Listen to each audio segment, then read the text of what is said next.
The 10-minute talent rant is live. Now I have the clock started, so here we go. This is HireWell's newest recurring show where we rant on pressing hiring topics, maybe actually pitch some solutions. I'm James Hornick. I'm joined by Jeff Smith. We're on the clock, as I mentioned. This week, first episode, we are going to talk about feedback. And for some context, we're in a really trying time with COVID. Lots of job seekers are struggling to find work. Lots of companies are struggling just frankly to keep everything together. All this makes receiving bad news, which there's a lot of, even that much harder. So Jeff, lead us off here. What are you seeing? Are people really ready for real feedback right now? Short answer, yes. I think in the history of humankind, we're basically talking about, everybody wants to improve. Everybody wants to use data points to make themselves better, make themselves more attractive, et cetera, et cetera. I think when we prep for this, like one of the things that I wrote down at first was like all information, all feedback, it's all usable data, even if it's negative. To your point, I think you brought up when we were prepping, even if you thought it was bull crap, it's still a data point and it's still something that another human being perceived of you.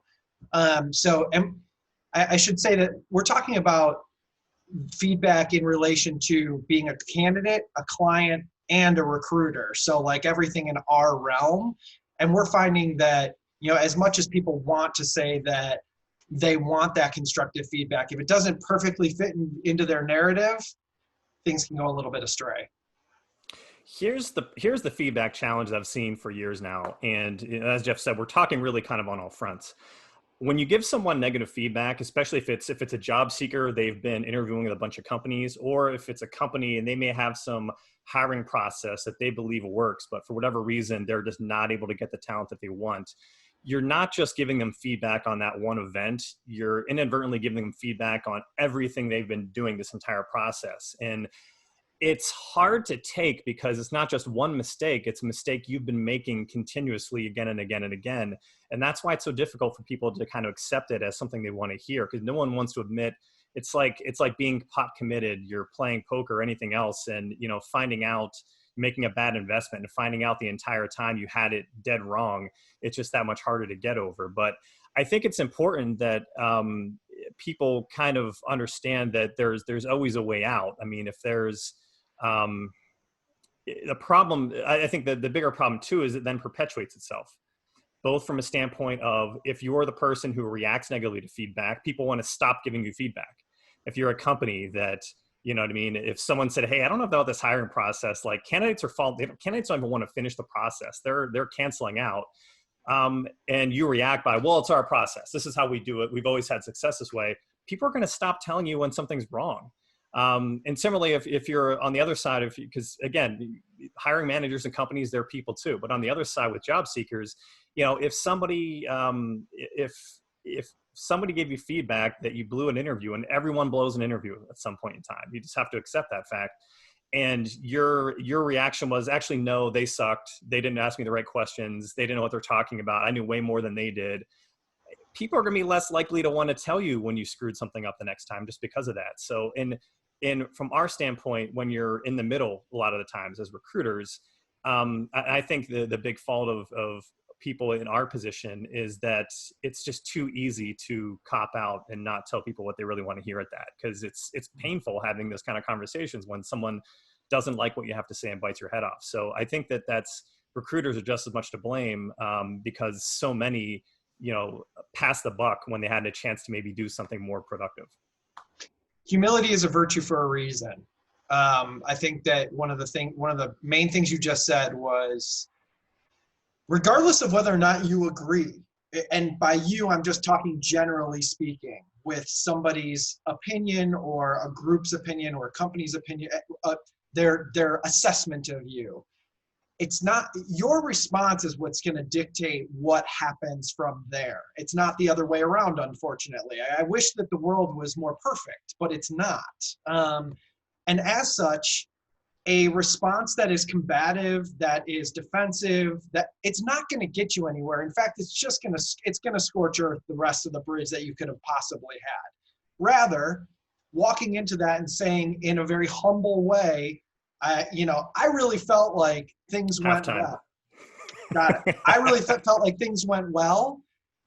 Where did I miss? If you don't get any feedback, did you want to work for that place anyways?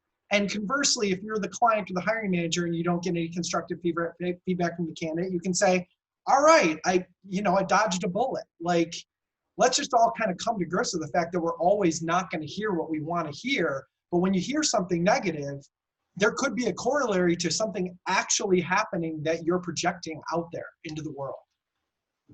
The important thing to remember, and I guess I'll talk for a minute on the candidate side of things, is that if you don't get a job or you don't pass the interview process, that's not a reflection of who you are as a person.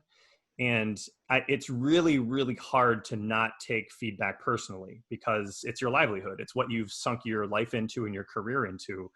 But you have to keep in the back of your mind that this was just one event. It was one conversation. It's impossible to capture the true you and the true entirety of your self-worth because they can't. Like, you are not worth what you do for a living. You're worth far more than that.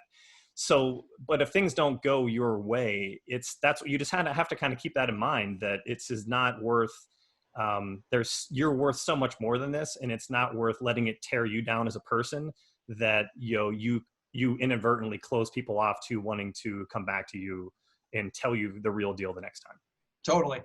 The definition of insanity is expecting a different outcome doing the same thing. And what you said earlier, what worked before, both sides, as well as with recruiters, the world, as we now know in very real, visceral terms, is changing by the second. If you're not adapting to that, and you're still following the same methodologies, this is where you get into the client side of things, the company, the organization state. If you think that just doing that same methodology over and over and over again, just because it produced X result 2 years ago, you're already behind the ball. Like, you have to constantly evolve, or else you're inhibiting your own growth as an organization, and your feedback loops will suffer from that. Absolutely. Because I mean, one thing I see all the time is like companies that they think that this thing works because this is how we've done it, or my process works because I used it at my old company. But these things don't happen in a vacuum. There's economic factors, there's the dynamics, the team factors, there's different people doing interviews. Like, you have to look at your process and how you onboard people and how you interview people and how you evaluate people, something that's kind of an ongoing change process, because it's going to be different every single time. And again, I go back to, I want to make sure we kind of hit on ourselves here, right? As recruiters, because I think that one of the biggest challenges to the entire process in the industry is that recruiters just really skimp on meaningful feedback because they hate having those tough conversations. And we're at the 2-minute warning, by the way, so we need to wrap this up soon. I want to pitch some solutions and whatnot. And this is just kind of my view. First off, companies, whether you're hiring managers or exec, like, you have to recognize when something's wrong. If you're running into people who are not considering our interviews, they don't want to go to the next step, we keep getting people rejected. There's either people rejecting us, there's either something wrong with your process, or there's something wrong with how you're pitching your company, or how people perceive you, or even there is something wrong with your company. And if your employees, people who interview with you, recruiters, your partners are telling you something, you have to take that with a grain of salt. You can't get defensive about it. Job seekers, like the same thing. I think if you don't get a job and you thought the feedback was total bullshit and it happens once, you might be right. But if it happens repeatedly, it happens multiple times, it doesn't mean you suck. It means that maybe something you're doing is just a little bit wrong, or maybe something needs to be evaluated, and you shouldn't get upset when people kind of bring that up to you. And lastly, recruiters, like, don't be a chicken shit. You just got to tell people the real deal, no matter how painful it is. You can't just pass the buck, or else you're never going to have people really, because that's the way you get people to really respect you, is by telling them the real deal. 40 seconds, Jeff. Yeah, and recruiters out there, if you infer something, like, obviously you don't want to speak for, somebody else implicitly, especially when you're trying to get feedback back to a candidate.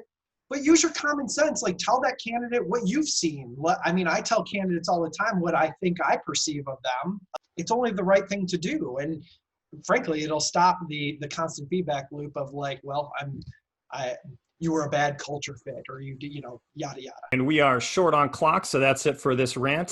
Thanks for tuning in to the 10-Minute Talent Rant, which is always available for replay on Hirewell's YouTube channel, as well as the Talent Insights podcast on Apple Podcasts, Google Podcasts, Spotify, and YouTube. See you soon.